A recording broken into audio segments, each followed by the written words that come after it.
emergency for the first time in about... This is Jim, and Receiving this message. We are Ken Jennings and John Roderick. We speak to you from our present, which we can only assume is your distant past, the turbulent time that was the early 21st century. Fearing the great cataclysm that will surely befall our civilization, we began this monumental reference of strange and obscure human knowledge. These recordings represent our attempt to compile and preserve wonders and esoterica that would otherwise be lost. So whether you're listening from an advanced civilization or have just reinvented the technology to decrypt our transmissions, this is our legacy to you. This is our time capsule. This is the Omnibus.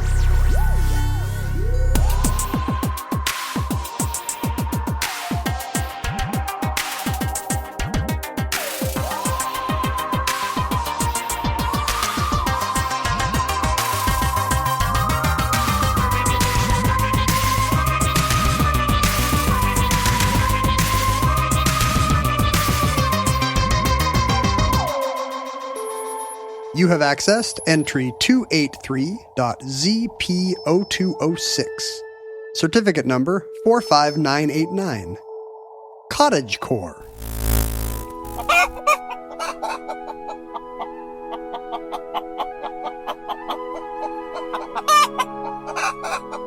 We're in the depth of a pandemic that's got us all confined and quarantined to our homes. Maybe even when this show airs after the election, there will be a different feeling about where we are. And I think even now, you and I being members of the ivory tower liberal elite of the Northwest, we probably think of the quarantine differently than people who are attending the Republican National Convention. I've noticed in particular, I have a lot of privilege in my pandemic surroundings. Mm-hmm. I'm not alone, right? Which is nice. But nor are you cooped up with a bunch of people you don't like. Right. I have 3 family members, all of whom I love, living with me, but not in the same room. Exactly. Plenty of places for everybody to get away from each other. And we have windows. Right. Did I tell you this a couple months ago? We had our house painted and all the windows were covered for 2 days. And I was like, oh, this is why people trapped in apartments are losing their mind. Yeah, you need windows. It can be a little claustrophobic. But we're taking the pandemic seriously still. We're still quarantined, both of our families. Although because you and I meet in this bunker to record our show, we're quarantined together. So we have that. It's true. We're a little pod. We have that option. And just the other day, this past weekend, we invited you out to have a campfire dinner with us. Yes. You guys have access to a little community beach here that we had to show ID to get in. We had to pretend to be your friends or something. Yeah, you had to pretend to be our friends. And we lit a fire in a little campfire circle, and we roasted wieners. My kids were very opposed to the terminology. Yeah, Dylan and Caitlin both hate the word wiener. They were unified in not wanting to attend a weenie roast. But they wanted to, what do they call them? They don't say franks. They don't say weenies or wieners. They say hot dogs. Is that it? They say hot dogs. But it's a weenie roast. It's like right in the name, weenie roast. I don't think anyone of their generation ever said weenie roast. And I don't remember people, like weenie roast to me sounds very much like a Cub Scout in the 50s? Yes. Yeah, we said weenie roast. I don't know why. Did you call them weenies? Were you like, hey, do you want me to heat you up a couple of weenies? I believe so. Do you want me to heat up your wiener for you? I do believe we did, although, we also said hot dogs. I think wiener almost exclusively meant penis when I was in elementary school. I think so. I think it did. But I think, Is that part of the fun? I had older people around me. My parents and relatives were all a little bit older, so I think they might have called them wieners. I'm trying to remember if even my grandparents ever offered me beans and weenies. Yeah. Maybe. Franks and beans is what they called them. Yeah, Franks, and we don't say Franks either. What happened to Franks? Well, I don't call them Franks because because the Hun is coming over the parapet. Is that when we got rid of Wiener in Frankfurt? Did we develop hot dog as a way of making this garbage food seem more patriotic during World War I? But we ate a bunch of garbage food together around the campfire. It was lovely, and yet there the was sun sank into Puget Sound. Kind of wholesomeness to it, right? We didn't. It's not like we were spraying each other with Mountain Dew. We tried to. But we were using conventional ingredients. We were making s'mores out of Hershey's chocolate. We were, we ate some watermelon. Some Fritos and watermelon, and it really could have been almost the same menu in 1940.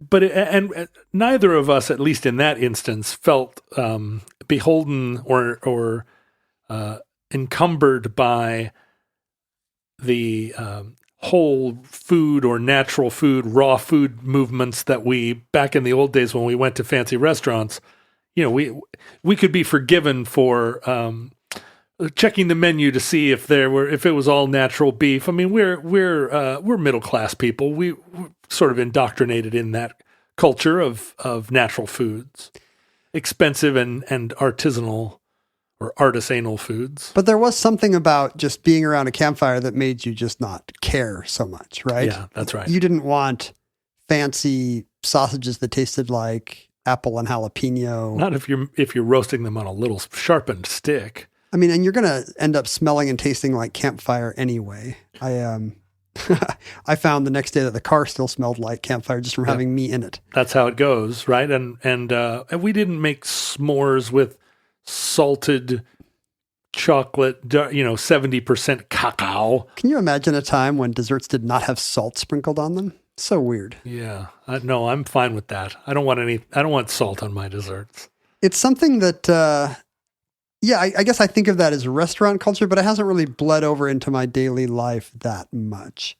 I mean, I guess ingredient wise, like I never ate fennel as a kid, and now I'll have fennel in a salad even at home. And I don't think, oh, la-di-da, a fennel. So I guess it has changed me a little bit, food culture. But part of it is, part of it is just that was the fashion in the restaurants in Seattle. That was the style. And you you had to eat out and people would invite you to go places. And the idea that it was a special event that that the waiter would come explain your food to you.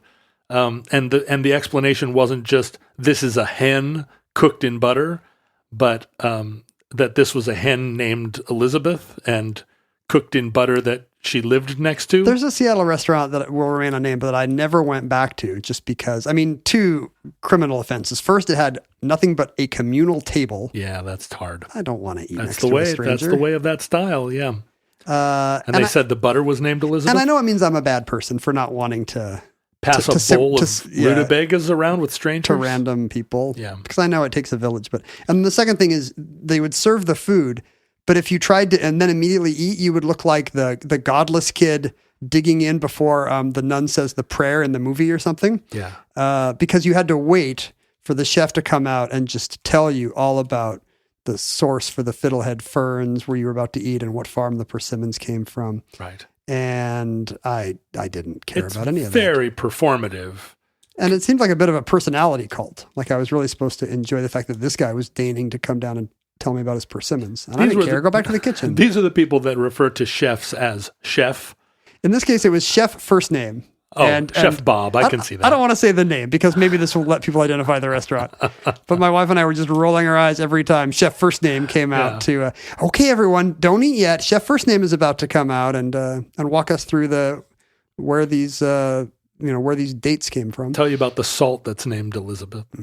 Why is it always Elizabeth for you? Well, it's an old fashioned name, and I think if you're going to name a chicken or a piece of butter, you're not going to name it like Brianna. You're probably going to name it Elizabeth or Marjorie. One thing I learned at the campfire, I think, is that your sister is pretty much vegetarian, but she will eat a chicken if she knows its name or something. Yeah, she's a fake vegetarian, but she only eats things. I mean, this is in a way part of the style that I'm describing, which is that somehow eating a chicken that was raised with wearing a bow in its chicken hair is somehow more okay to eat.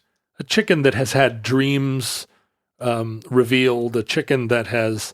A chicken that lived a full life. Yeah, Is a that chicken what we're saying? was a chicken that stood on top of a hill and looked out at the horizon and thought, one day I'll set to sail, and then was killed, because you don't want a chicken that's 5 years old. That chicken would be terrible. Are you saying that's worse if that chicken had hopes and dreams and then it met the axe? No, I think a chicken raised in a slave cage is going to have a worse time. I do think that, that's the thing is a chicken wearing a bow is better off. At least by omission, it's not in some awful poultry factory. And we've talked before, and I think we're all conscious of the fact that industrial production of animals in particular, but also all the antibiotics and other chemicals that go into keeping those industrially caged animals from dying of infections, makes the food maybe questionable. We were talking both as fathers of daughters, just being conscious of the fact that there's so many hormones in food, and that actually affects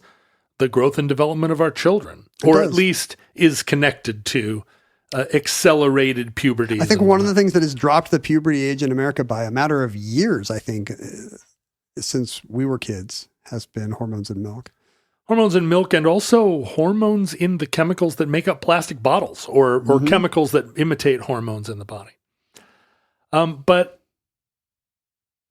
there's something more to this whole question, and it's something that's that in a way is kind of age old. It's been reoccurring now for centuries. The idea that we are divorced from nature, that we are divorced from our essential selves. There have been several omnibus entries. Second sleep, for instance, an idea that our natural way of living in a pre-industrial society would involve waking up in the middle of the night and gossiping and making another meal, maybe reading the Bible, whatever it is, dancing by moonlight, casting spells, eating cats, whatever people did before second sleep. But, and it dates back to a kind of, I think what you would say was Enlightenment ideas that the newly encountered Native Americans were more natural and more elevated by virtue of the fact that they weren't encumbered by all of modernity and all of this, war-making equipment and and sort of unnatural philosophy even. Is that the first time most Europeans had thought about the contrast, I guess? I think so, because encounters with pre-industrial people prior to that were just opportunities to enslave. And it was, and including early contact with Native Americans. It was only after the Enlightenment, during a period where, an examination of consciousness and will, and all of a sudden not all of a sudden, but you could look across the sea and find examples of people unpolluted who were living closer to the land, closer to a kind of relationship, not to animal husbandry as much as to animals in their natural state. And the funny thing is, a lot of this is happening before the Industrial Revolution really redraws cities. I mean, these aren't people in smoky, choked, cramped cities who are dreaming of the noble savages in their forests.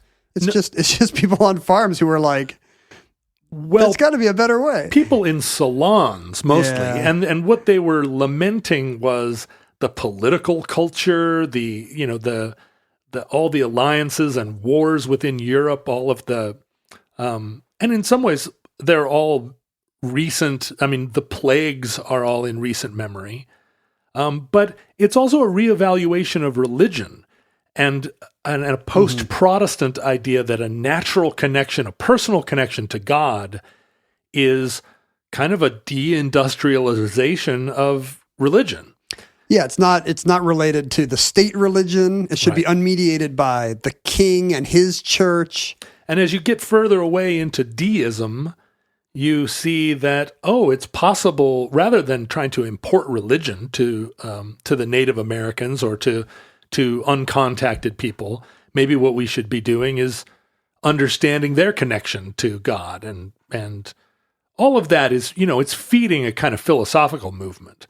But it wasn't until the kind of really early days of the Industrial Revolution that there was an organized response to industrialization that built upon these Enlightenment ideas and started to really advance the notion that industrialization and modern civilization was divorcing us from truth and enslaving us in an artless and inauthentic existence.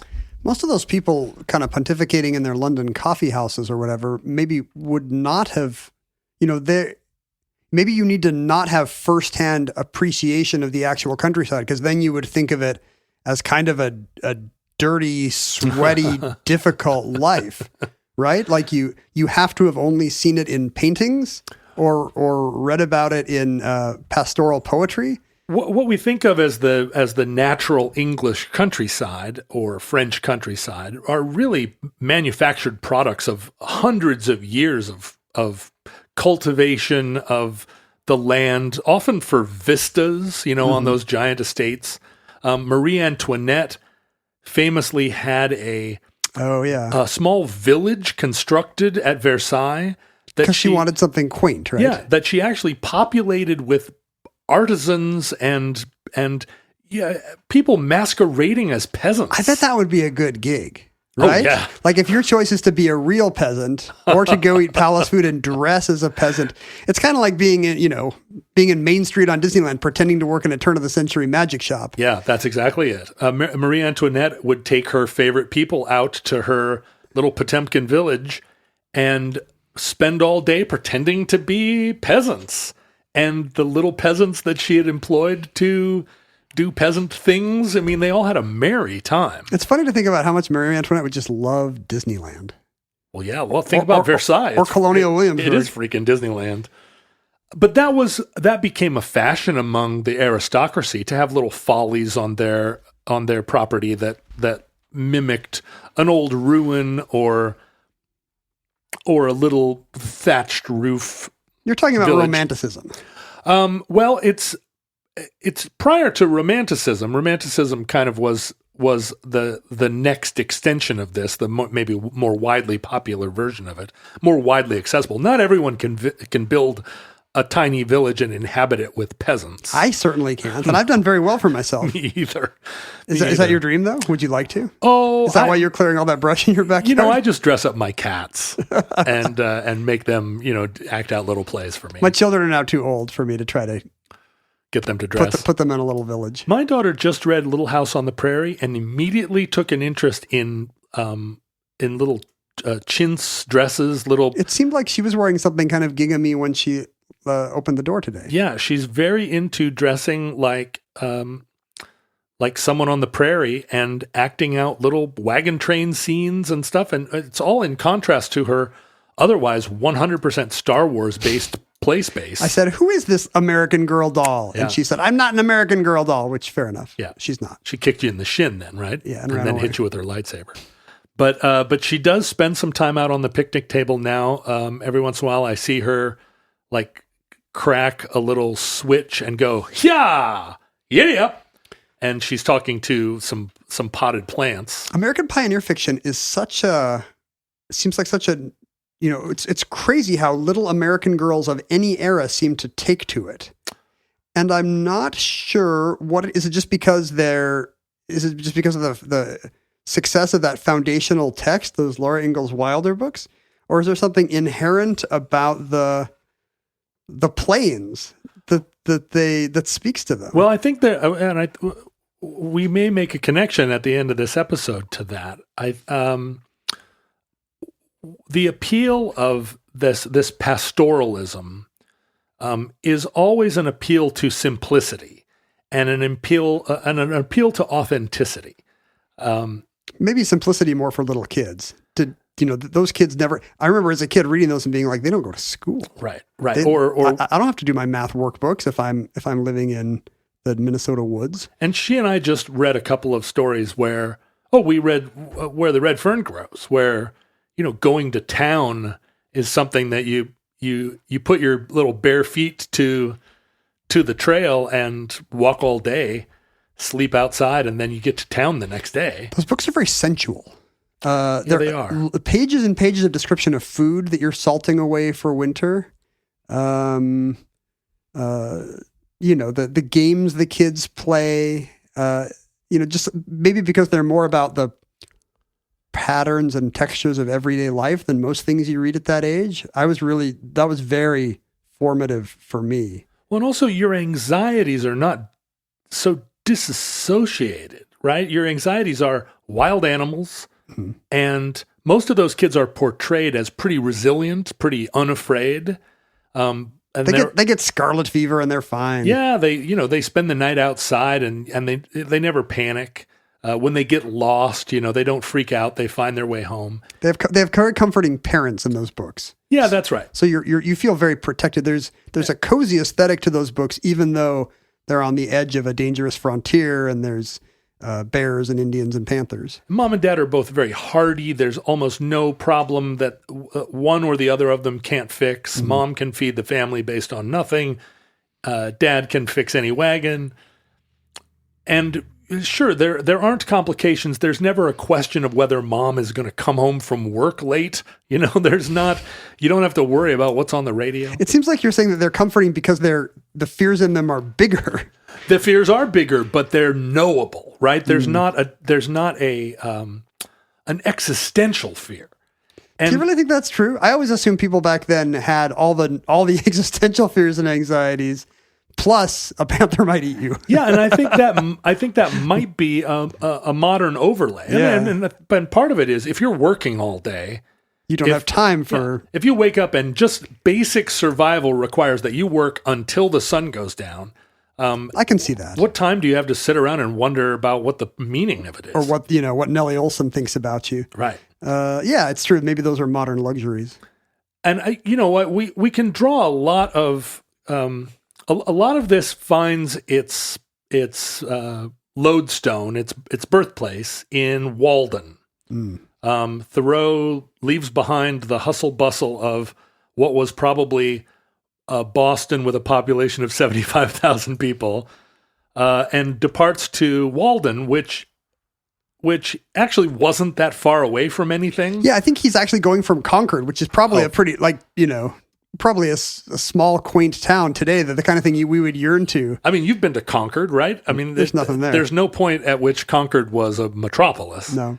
And Walden isn't that far, right? When you read the book, you think, wow, he's out in Walden. Basically, he's glamping on some friend's big backyard.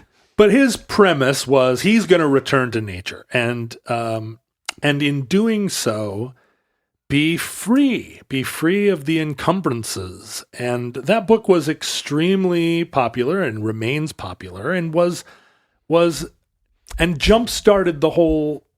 That shows that as early as 1840, whenever right? That book came out, people were kind of feeling like there were anxieties in modernity that in simpler country times you didn't have to deal with. And the Industrial Revolution was, in full swing at that point. Yeah. But still a fairly new phenomenon. I think you could say that it started in the late 1700s, American Revolution era, when things started to be manufactured by machines. And by 1840 was in full swing. We were now, craftsmen who were part of the process of making things from the design stage to the finished product, by which, if you were an axe maker, you drew the axe. I start with a tree and I make end with an axe. And you end with an axe.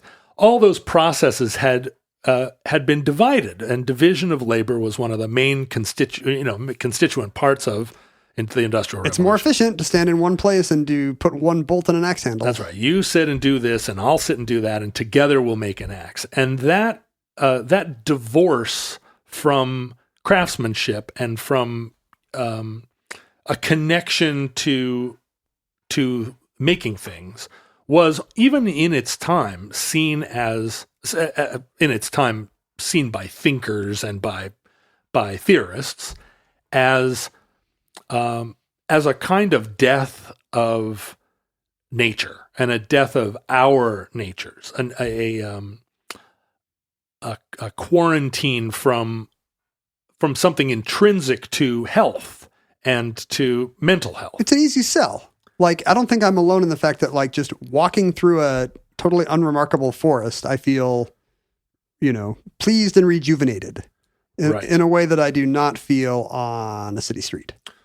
And to imagine that even as the Industrial Revolution was just ramping up, we were only at the very dawn of experiencing machine-made products and assembly line-made products. 98% of the things that scramble our brains today did not exist. There was already a widespread movement to condemn this, the mass production. Maybe back then it was just typical kind of old person carping. Maybe it was just, in living memory, there were old people still being like, in my day. Well, no, it was very popular with young artists, because of the feeling of alienation and the feeling that, wait a minute, these are, like so often happens with technology, you see the world changing as a result of the technology without there being any underpinning theory.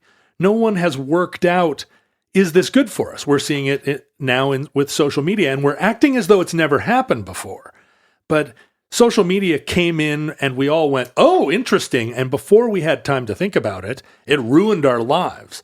And now we're trying to reevaluate it and think about, like, are there theories behind this? Even Mark Zuckerberg and his dorm room friends weren't like, sitting around on their beanbag chairs being like, how do we change the world for the better? Which is how you like to think about new innovations. They were just horny for the girls in their dorm. Yeah. And then when they realized it was a thing that was popular, they thought, how do we make money from this? Right. And that's true of a lot of these innovations. And I talk about it in relation to the mechanization of war quite a bit, or the robotization of war.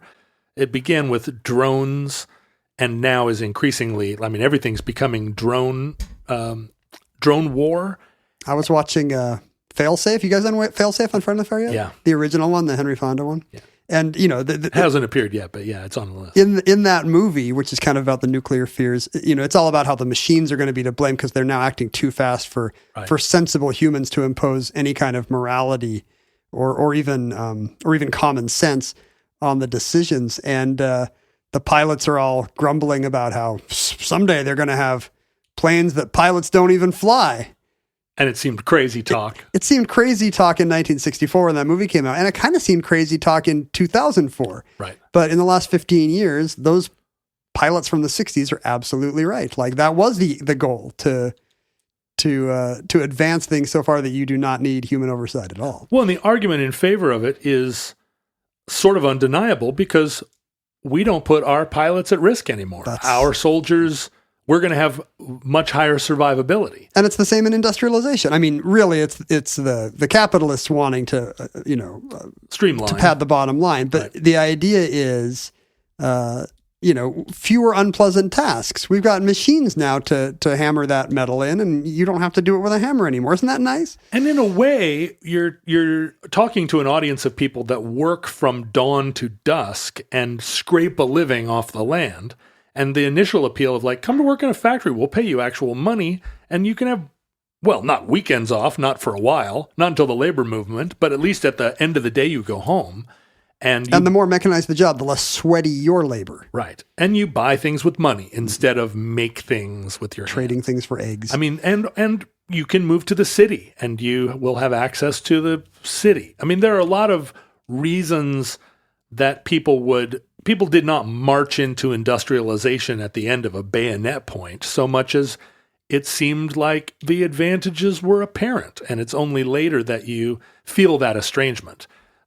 We've noticed with drone warfare that the difference is now we can kill people kind of with impunity, and that the decision-making process for that now is also starting to be automated. And if you don't have people who are actually at risk what keeps you from being in a state of total war all the time? We could just be at war with everybody, and people here at home feel fewer and fewer of our soldiers die. And so what are the stakes for us? It's the Twilight Zone where if you press a button, somewhere on the other side of the world dies. Right. So why not? So why not? I'm never going to see them.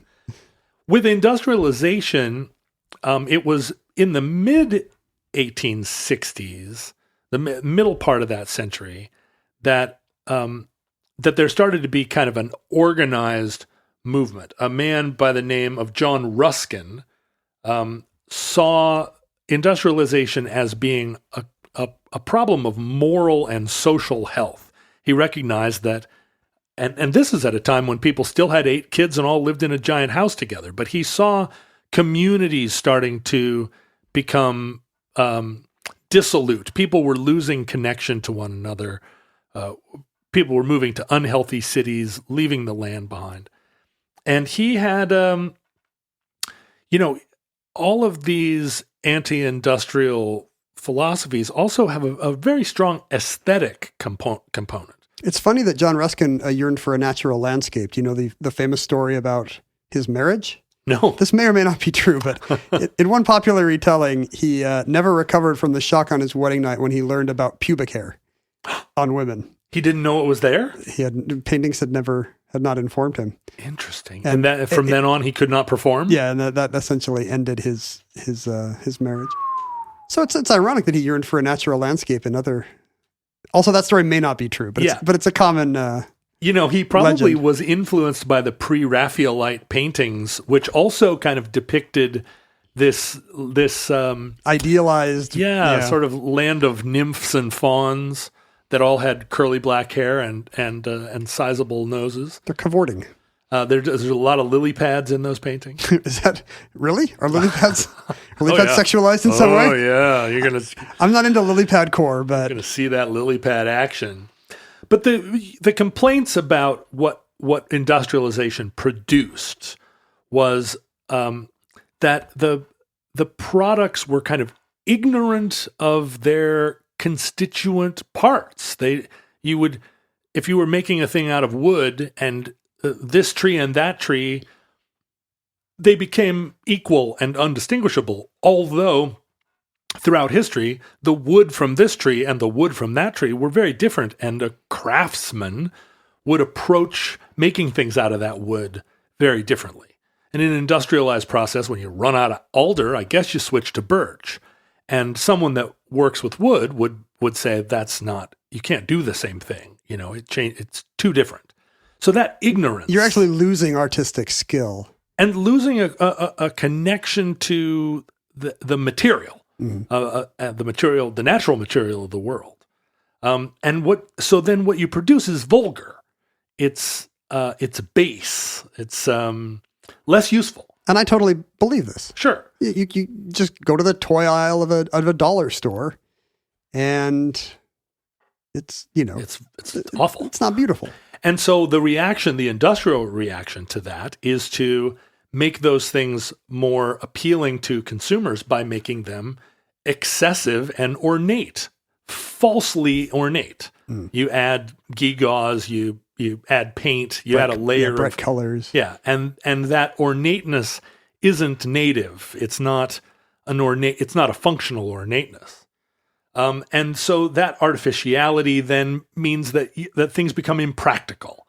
And you're preferencing novelty, which is kind of dishonest and soulless, and the work is repetitive and the products are repetitive. And probably less, there's less product quality in the product. So they're, right. And they don't last as long. They don't do their thing as well. Anything made by machines, you find that as the machines, as the tooling wears down, things that are made later, there's a sweet spot where the tooling is worn enough that things have smooth edges and they function, without hiccup. But then as tooling starts to wear, there's within industrial process, there's a kind of an acknowledgement like these tools are worn, but they still work, and we're going to keep milking them until they break before we replace them. And products made with those worn out tools are. But you can sell them for the same price. You sell them for the same price, and to a consumer, they sit on the shelf the same way. Mm-hmm.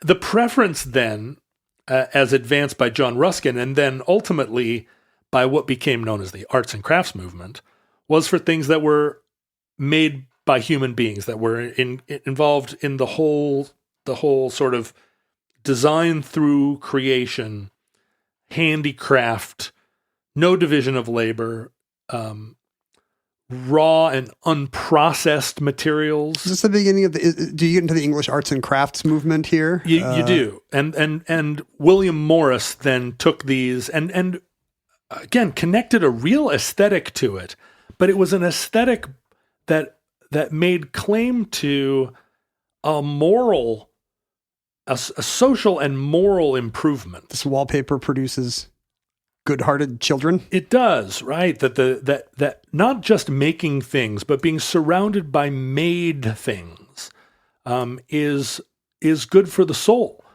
This is the premise. The arts and crafts movement went across a lot of genre of architecture and of, but also not just decorative arts, but practical arts. If you think about the Olmsteds and the many, many parks they designed around the United States, all part of this kind of return to a natural aesthetic, return to a time when things were made with intention. It goes into education too. Waldorf schools really value and center, students touching natural fibers and textiles and wood. And we used to make fun of that when our friends would send their kids to Waldorf schools. Oh, hope they get to touch a lot of natural woods today. That polyester, that's soul sucking. Well, and you wonder how much, there's a huge difference between living in the woods and living in a city and touching wood as part of your schooling. You can touch wood all day, but does it really connect you to nature?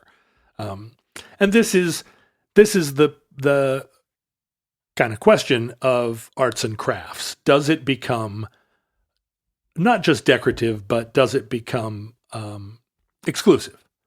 Where these become for an elite class who knows the difference and can afford the difference. You like these things and you're smart, and also your kids get to go to Waldorf schools. And it's not a movement to make all schools Waldorf. It's not a movement to let all kids touch wood. It's your kids that are touching wood. And I guess in the early days of this, today it's a commonplace middle-class thing that you can get out of the city and, instead of, if you yearn for the natural world, you go camping for the weekend. Yeah. And that's something that's become possible in the American century with the automobile. That would have been that's a bigger project for a non-elite person in 19th century Europe or America. It involves train tickets. Well, that's the thing. It was an argument for trolleys, mass transit. All those interurban trains were meant to take you out to for a weekend, a picnic or something. Out of Concord, out to Walden, but also Central Park was built with the justification that it would give New Yorkers exposure to the outside. Those big dramatic kind of boulders and rock cliffs you see in Central Park, it really is kind of an effort to bring some, dramatic, romantic landscape into the city. It's not supposed to just look like the countryside. It's supposed to look like an illustration of the countryside. Yeah, and even now in a city of 9+ million people, when you go into Central Park, you can find yourself in a kind of what feels like, except for all those freaking fences that they put up every time, they want the grass is they want dying. to protect some grass. But you can get out there and get lost and find yourself in a wooded copse. That has a real fairy tale vibe. But it's social engineering. It's an attempt to make life in a complex urban environment seem manageable and it's a 19th century holodeck. Yeah, that's right. And then you can go back to your tenement, to your factory job, and feel like, well, I got that fresh air. It's like, there's coal burning furnaces all around you. The air wasn't that fresh, but and that romanticism, I think, after World War I, there entered in a lot of cynicism, and it was and this spread worldwide. I mean, we think of the Japanese like their respect for traditional craftsmanship and their ancient crafts as being something that's been part of Japanese culture in a continuum, but it really is a product of a revival in the 1920s. Oh, interesting. Called the Mingei, where there was, within young Japanese artists and thinkers, suddenly the old crafts are getting lost. Yeah, all these old guys that are making soy sauce with a paddle, all of a sudden there were these young guys in high collars and tight neckties going, this is amazing. Like, we need to give you a gold medal, and I'm willing to pay extra for this, and that's what it really comes down to a lot of the time. I mean, anything scarce will become a luxury good. Right. Arts and crafts sort of evolved through Art Nouveau, which still had the trappings of a philosophy, but became much more just decorative art. Nature has pretty shapes. Yeah. Let's use those. But then the reaction to Art Nouveau was Deco, and Deco got real stainless steel and Deco and Bauhaus keep the curves but make them kind of mathematical and industrial. Yeah. And to turn when I think artists and theorists realized that there was no longer any fighting industrial production, to then make those processes aesthetic and to build the Centre Pompidou, where all the ducting is the outside, is painted bright colors, and to embrace industrialization and find beauty and meaning in it. And so throughout the 20th century, and then following upon Deco was modernism. Modernism, again, mid-century modernism did try and integrate the outside and the natural world with the forms, but the forms were all very rectilinear, and the inside-outside connection was done through plate glass windows and cement patios. I was about to say, if you can't afford an all-glass house in the woods upstate New York, then you're kind of out of luck. Well, and mid-century modern architecture was the architecture of the post-war boom generation, and they made 1 million of those little houses, all of which sort of tried to get that patio inside-outside thing, a big green lawn. But it was a very different idea of what interaction with nature was, that you would have your own fenced-off garden. It's an extremely manicured nature. Right. It's very uniform. Mm-hmm. You want your yard to look like your neighbor's, not to have any particular drama or romance to it. Right. And you feel like there are just fewer surfaces to dust. I mean, one of the appeals of mid-century modernism was all those Art Nouveau lamps just took all day to clean. And, with this, you could just have a robot. But throughout the 60s, 70s, and 80s, there were many movements of a kind of return to nature. There was, in the late 60s and throughout the 70s, this sort of this sense of returning to a commune, a back-to-nature movement where people were going out to farms and trying to create collective sort of economies, where barter economies and lots of animal husbandry. That was very popular in the 1970s, also connected to a kind of back to Jesus movement that, at least in our contemporary times, it seemed like from a 1970s perspective, going back to a 19th century version of Protestantism or an 18th century one felt like really going back. This time with acoustic guitars. Right, take it all the way back. That, again, fell out of fashion in the 1980s. And kind of throughout the 1990s, it just wasn't what people were talking about in the West. That's a forward thinking time. It's sort of the beginning of the information economy. Yeah, and we're again thinking in terms of science fiction, thinking in terms of once personal computers arrive on the scene, it's very hard to say, no, the future is out here in Central Oregon, where Wavy Gravy and I are making our own cheese. And maybe even the primitiveness of those computers convinces you that more steps are coming. Yeah. Like, maybe in some level, I don't remember if I felt this at the time, just having an Apple II personal computer in your house makes you feel like this is just the start of Right. something. I'm not there yet. Yeah, this but is not the pinnacle of this. My but robot butler is coming. it's getting better now every 6 months. Well, what we've seen in the last really 5 or 6 years has been a pendulum swing in the other direction. And it started in the mid 2000 or early 2010s, where there was, again, a recognition that everything was garbage. And in particular, it was a reaction to the fact that the manufacture of most things had been wholesale exported to China. And everything that arrived on your shores, because the American economy and the way that consumerism had evolved to its maybe lowest common denominator was that the only thing anyone cared about anymore was price. Price was the determiner or the determinant, the determiner of value. If you couldn't get it for cheaper, you always bought the cheaper thing. You bought the cheapest airplane ticket. You bought the cheapest polo shirt, because it was a race to the bottom. And in China, you could, if you rolled your slave labor dice the right way, you could make a polo shirt that you could sell for $1, and that included shipping. And that was And you know what's interesting is I think in many cases it doesn't matter how many of them are actually good. Right. Like you can deal with such a huge array of just garbage products because it costs 8 cents to manufacture. I was reading a memoir by somebody who went to, I think it wasn't even China. I think they were actually in North Korea from some Canadian animation studio using, was I talking about this on Omnibus? Using North Korean animation labor, and they're terrible at it. Uh-huh. And so this guy would end up, he hated his job because he had to reject 85% of their product.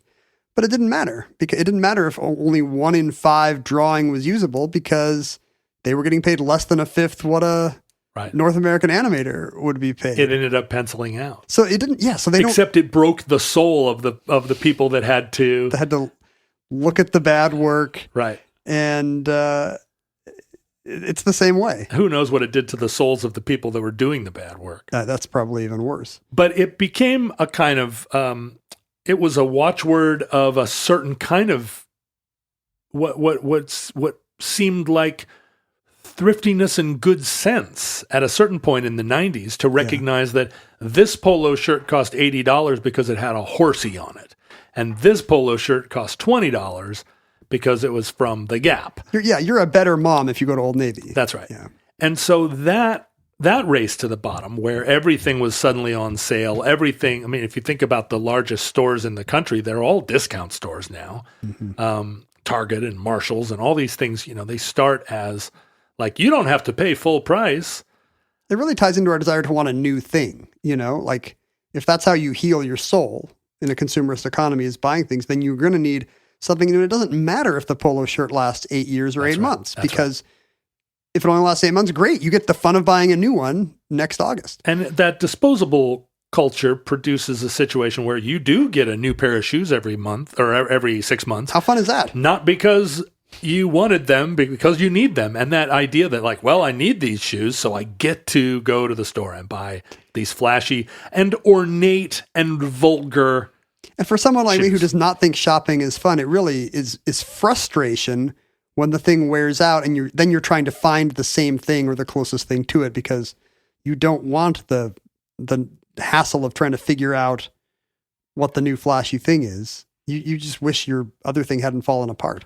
Well, what happened in the 2010s was, a movement kind of driven by the millennials to suddenly rediscover what were described as heritage brands, and that was a component of not a return to nature or back to nature movement, so much as a simplification of our lives movement. A preference for bicycles, a preference for clothes that were made in America that would last, a pair of shoes that that's our idea of nature. right, Is a pair of shoes that would last 2 to 5 years. yeah.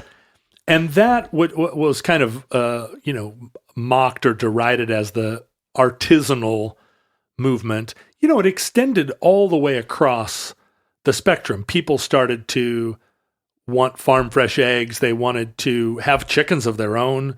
There were people going into beekeeping who lived in the city. There were people who were returning to practicing crafts, blacksmiths and glass blowers, as a way of finding meaning in a contemporary world, and one that we were well past the point that even before this social media debacle of the last 5 years, well past the point where computers and mass production had divorced us almost completely from a connection to basic needs. I've kind of been teasing my son lately because all of his hobbies now are between 500 and 800 years old.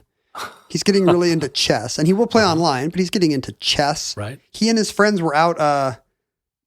They walk the railroad tracks trying to find old spikes that they can then smelt into things. They're doing backyard blacksmithery. Whoa. Is that the word? What's the noun of blacksmithery? So, whatever this return to nature is, it is like reached into high schools in 2020. Well, what happened, I think, to the millennial version of it was that it very quickly became a kind of connoisseur culture where if you want to buy a pair of shoes made in America that are going to last for 10 years, they cost $400. Yeah. And so there was a lot of, again, theory behind it, that if you bought a pair of shoes every year for 10 years, it was going to cost you way more than $400. So your $400 investment, although it seems crazy, is actually money well spent. But even that is a kind of privilege because you got to have the money up front. You got to have the money, and you have to be, and also the shoes that cost $400, a lot of them are work boots and work clothes that have been recaptured. Those companies like Shinola or Levi's or Filson or Pendleton, they've been making these products for a century and a half, but now they're being marketed in a very crafty way, as American made. And a lot of times, they're American assembled from products made in China or from components made in China. But that was a very expensive and connoisseur-based culture that was easily mocked. There were a lot of people that were buying $400 axes to just hang in their living room.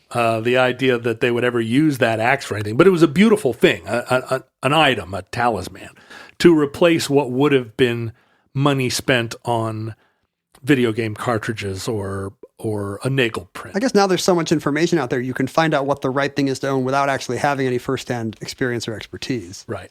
And there are 1,000 blogs that will tell you what the best handmade brass compass is if you want to take your 3-masted frigate out to Brigadoon. But that, in the social media age, and I'm talking, that was a movement, the artisanal crafts movement was... Don't say artisanal. Was one that was kind of popular as the millennium generation matured, right? They were now first becoming prosperous.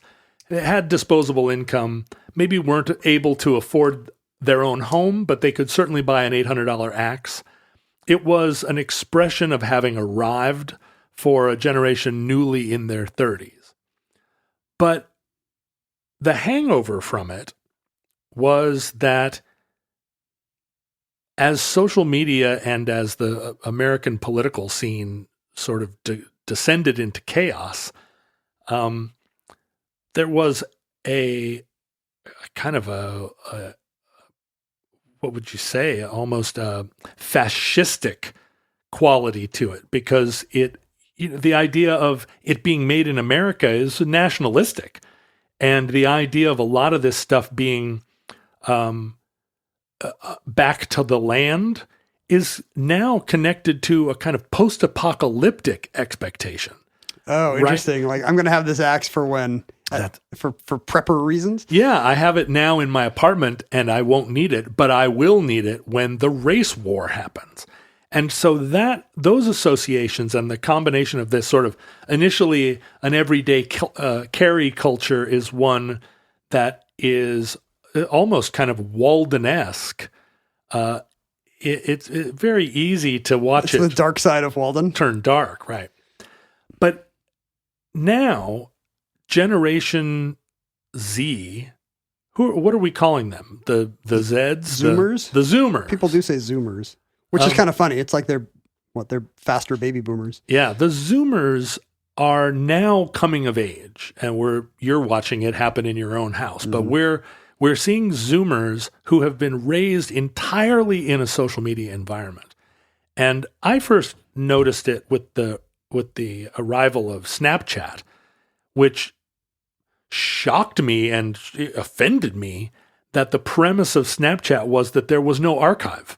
Yeah. And this was true of the early days of 4chan. The idea that you would put any effort into a thing and have no record of it, for those of us that grew up with photo albums and and your journals, the idea that you would take pictures and have them disappear. Yeah, it's the ultimate negation of any kind of artisanal craftsmanship, because you end with nothing. And for us as Generation X, it was astonishing to me to go on Snapchat and realize, oh, the point of this is not that you are making anything. This is just a place to be. They don't have anywhere to be, and they can just be here, and there's nothing to haunt them.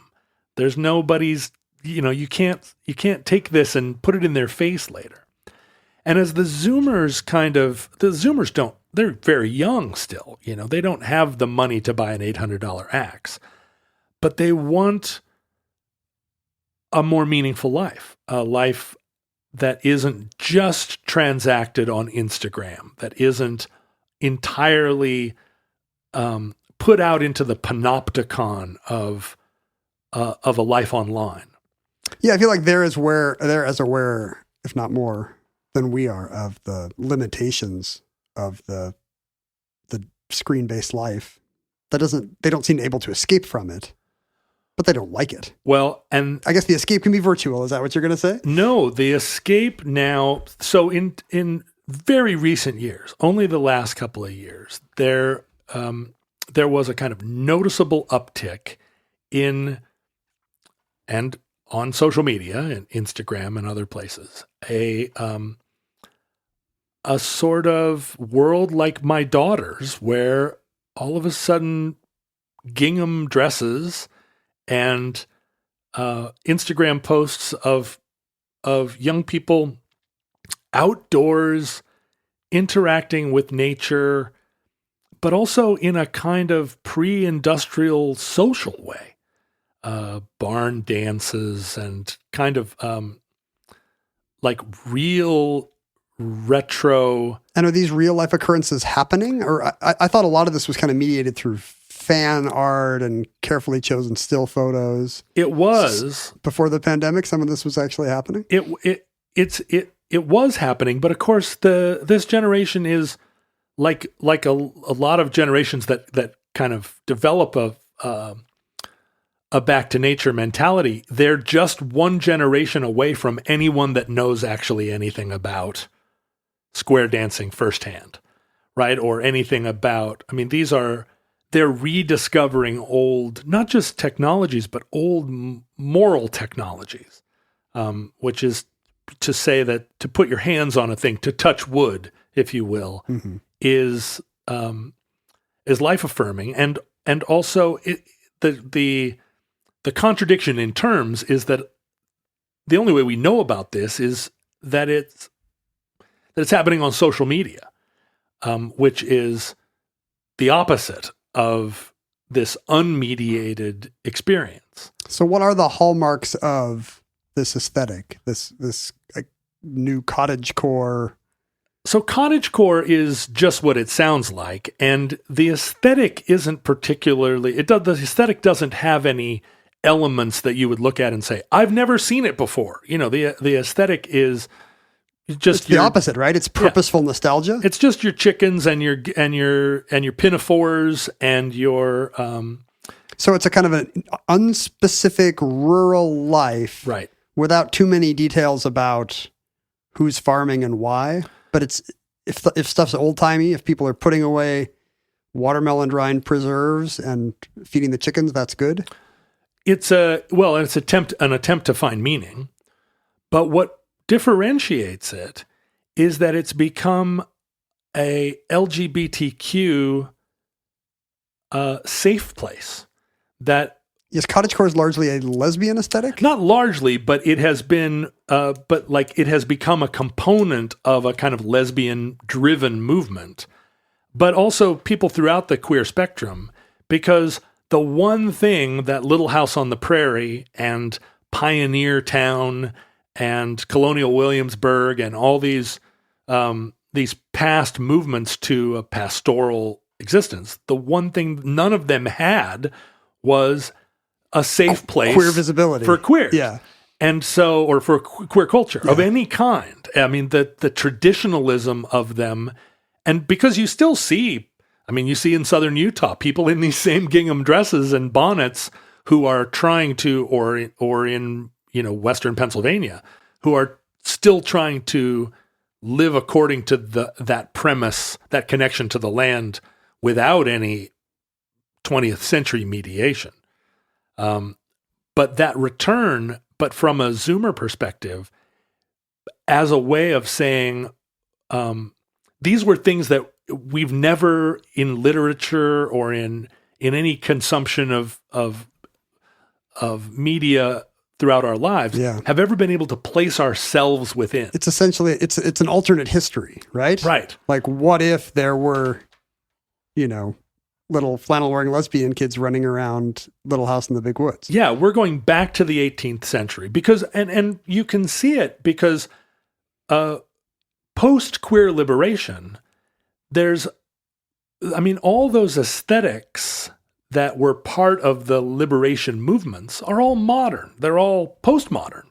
It's a lot of the philosophy underpinning those movements are postmodern philosophies. Certainly the visual aesthetic is often forward-looking. Very forward. It's and even the rainbow flag, even piercings, tattoos. These are all like ways of signaling, but ways of signaling that aesthetic doesn't appeal to everyone. We're a lot of those say, we're more advanced. This is the next thing. Right. We're the cutting edge of, straight fashion's going to land here in 10 years. We're there already.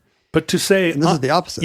I'm queer, but what I want is a simple life and to be in touch with nature and good food and a connection to making things and like a connection to the affection that one might have for just the process of. Maybe this is just because I see it filtered through social medias, but like the symptoms I see of a lot of this are people, I don't see a lot of the yearning for the actual life as much as I do people enjoying the quaint visuals. And what we'll see, I think, because we're in the very earliest days and the quarantine has really accentuated this. And I've read some kind of theorization that because the quarantine in its initial days said very explicitly, like, don't go outside, that this conspicuous outside iconography, to be out in a field and to be dancing under the moonlight, that this was really just another sort of act of youthful rebellion. It's just, and it's been true many, many times throughout the last 2 or 3 centuries, that a return to nature is a act of rebellion against the dominant. Sure, they can't get you in the forest. That's the whole Bruno Bettelheim thing about the woods. Like the social strictures can't touch you there. And what we don't know yet is how much the proliferation of this ideology throughout social media will result in what we've been hoping for on the omnibus the whole time, a wholesale rejection of social media. And then we'll never know. Yeah. If social media goes away, how will people get their cottagecore pictures to each other? I guess they'll just invite each other to their cottages. You and I are sitting here on Instagram waiting to learn more about Cottagecore. I want to see a picture of a loom. Where did they all go? And they're out there potentially, right? They're out there weaving. It's the natural extension of it that what we'll learn is that that some large number of Zoomers have departed for Vashon Island. We'll find out later when they make us a sampler about it. And that concludes Cottagecore. Entry 283.ZP0206, certificate number 45989 in the omnibus. Now, those of us who are left behind, we're kind of when the rapture happens and all the Cottagecore people go into the woods, John and I will probably still be left on social media as @John Roderick, @Ken Jennings, @Omnibus Project. As always, feel free to follow us there. If you have something you want to say, you can do so at theomnibusproject@gmail.com. We'd love to hear from you. If you want to send us your physical items, your quilts and your foraged mushrooms and your the recordings of your mandolin music, please send us all your best Cottagecore products to Omnibus Project, P.O. Box 55744, Shoreline, Washington 98155.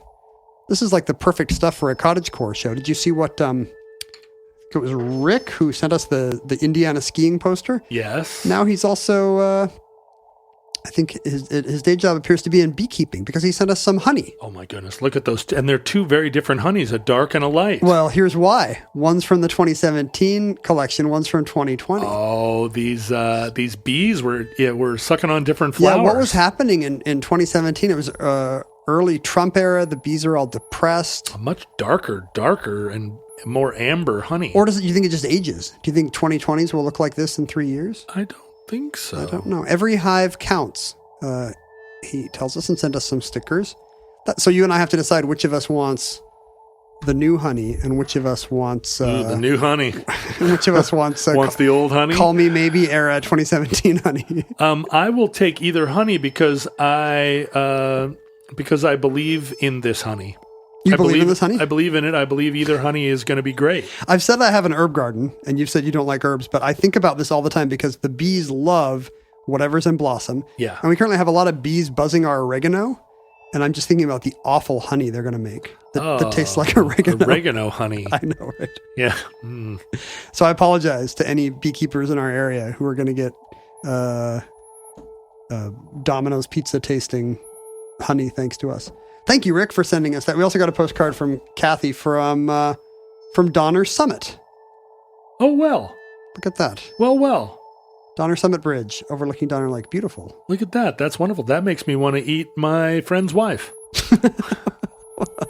Well, you don't have to go to the Continental Divide for that, John. This is modern Seattle. That's true. I could eat my friend's wife anytime.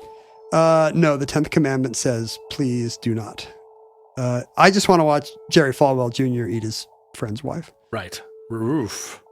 Jerry Falwell Jr. watch me eat his friend's wife. That's what he'd be more into. Yeah. You can find fellow futurelings online. You can all share your Cottagecore interests at the Futurelings Facebook group or subreddit or Discord. If you are one of the, if your Cottagecore aesthetic is being funded by your status as some kind of a economic elite with disposable income to burn, show your support for some of the last remaining craftspeople, podcasters, hewing a beautiful tapestry, weaving. I guess you don't hew a tapestry. Weaving a beautiful tapestry from the thinnest of threads. Hugh Hewitt? No. From the thinnest of threads. Jennifer Love Hewitt? As we do weekly on Omnibus, twice a week on Omnibus. You can make a financial contribution and become a Patreon supporter at patreon.com/Omnibus Project. And we thank you if you do. Futurelings, from our vantage point in your distant past, we have no idea how long our civilization survived. We wouldn't even know if it stopped surviving because we'd be watching Instagram and we'd be in the dark. Only you will know. We'd literally be in the dark. You, Futurelings, will know because your historical record presumably will be able to... You know exactly how many weeks we have left, and That's you're right. laughing it up. You may feel like, oh, it already started, and you dummies don't even know. You guys are going to be foraging mushrooms before you know it, and not by choice. We hope and pray that catastrophe we fear may never come, but if the worst comes soon, this recording, like all our recordings, may have been our final word. But if Providence allows, we hope to be back with you soon for another entry in the Omnibus.